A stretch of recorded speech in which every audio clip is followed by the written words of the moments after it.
for the volunteers and also for the people facing crisis. Okay, so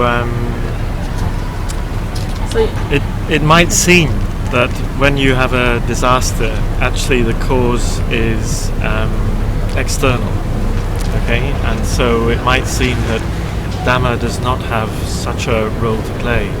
But actually, whether we are volunteers or whether we are victims, we have to live the situation. And Dhamma really is about how you live the situation. So Dhamma is very relevant, and our practice, our Dhamma practice, is very relevant to how we experience and how we handle the crisis, the disaster situation.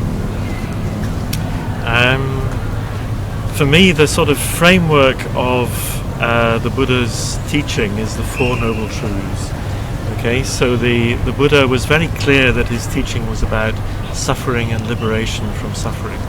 And the Four Noble Truths provides a framework for engaging with the suffering that is here and now, and finding another good approach to it. Okay, and the Four Noble Truths will actually take you through that process. So each truth really is in two parts. There's the Buddha's statement of the truth, and then in his first sermon there's his advice as to how this truth can be practiced. So the first noble truth says there is suffering, and the Buddha's advice as to how we can use that is that we should fully comprehend it. So actually this is not what we normally do. What we normally do is we try and avoid suffering.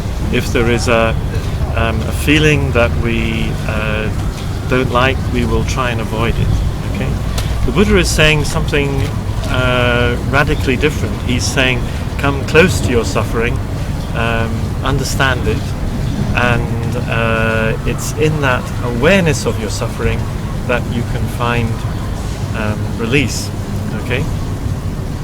So actually, how do we become aware of our suffering? Well, when you sit in meditation, when you are mindful, you essentially you put your attention on an object. Mostly it will be breathing. You put light attention on breathing, and you're open to whatever experience is there. And so in this way you pick up your suffering. And because you are being careful with your attention, you will not be so reactive to the suffering. So you will not jump away. Okay, you keep bringing your attention to breathing, and that lets you be open to your suffering, and you feel it. You always accept feeling, never try and block feeling, always accept feeling, and try and be still in the midst of it rather than trying to get rid of it. Okay, so in this way we get to know our suffering. One thing you discover when you take time to look at your suffering is that actually it is not a static thing. It's not a static feeling that stays there for some time. It's dynamic. If we have disappointment or despair or guilt or anxiety, all of those are very dynamic states, and we are part of that build-up. Right? They're not static states. They've grown. And the second noble truth says that suffering is caused by our habits of mental clinging. And the Buddha's advice for this truth is that we should abandon them. Effectively, it means we should know the clinging and we should let it go. Okay? So actually this is a very practical thing, and you can practice it. When suffering comes up, if you keep becoming mindful, the clinging will come up in the form of distractions, things that catch your mind away. The key thing is how we handle. We shouldn't see distractions as an enemy, right? Distractions are natural, and they actually, within the things that distract us, there are the patterns of clinging which the second noble truth is talking about. So it's important that we become aware of these patterns of clinging and let them go. Okay, and so now we have to understand a little bit about how these patterns of clinging work. So again, the pattern of clinging is not a simple single thing. Rather, it is going to be a sort of dynamic process with feeling and thought and impacts coming from outside and pictures that we form in our minds. Okay, so there's going to be quite a dynamic process there. If we are not mindful, we just get locked in the story. We believe it, right? The story that's going on in our heads, we think that's reality. We're locked in the story. And when you're like that, you can't release from the pattern of clinging. The first and most important step in releasing from the pattern of clinging is to realize that this is taking place in my mind. This is in my mind body. And mindfulness will do this for you. So, thinking practically, you have light attention on breathing. You try and be open to the flow of experience in the present moment. You sustain it for a while, and then something catches you away. Okay, so then 99% of the things that catch us away are old patterns, old stories that we've gone over many times. And so something catches you away. For a while, you're not mindful.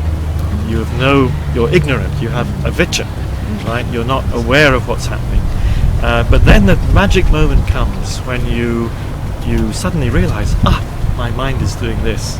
Now this is very important. Many people make the mistake of then blaming themselves. Oh, I can't meditate. Oh, I'm useless, right? So that is completely the wrong thing to do.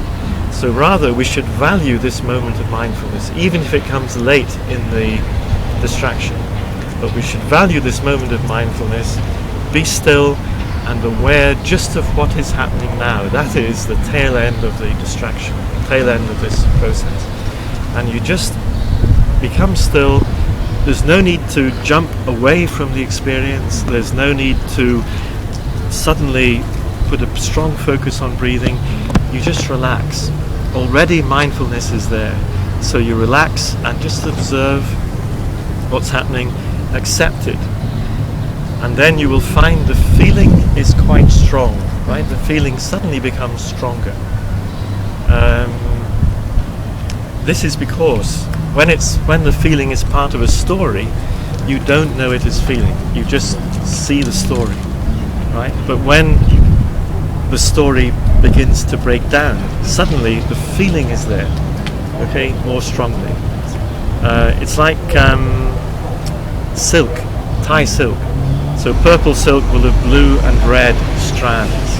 And when you look at it, you see purple. But if you suddenly took away all the red, you'd be left with the blue. You'd see it very clearly, okay? So it's like that. When we become mindful, we're not so involved in the story, so the story doesn't continue, and instead the feeling suddenly becomes stronger. Okay, and this is good, because it means you can know the feeling as feeling, not caught up in the story, but you know the feeling as feeling. You can sit and be aware of it. You see your mind trying to come up with ideas and reactions, and you basically let the feeling be, and you let go of the reactions of the mind. You let go of the resistance to the feeling, or the clinging to the feeling.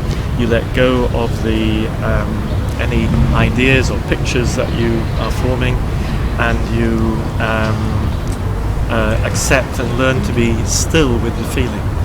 And when you treat the feeling as feeling and just observe it, the tension in the body and so on, the various physical side of the feeling, and then the feeling will just decrease. Right? It won't sustain at any pitch.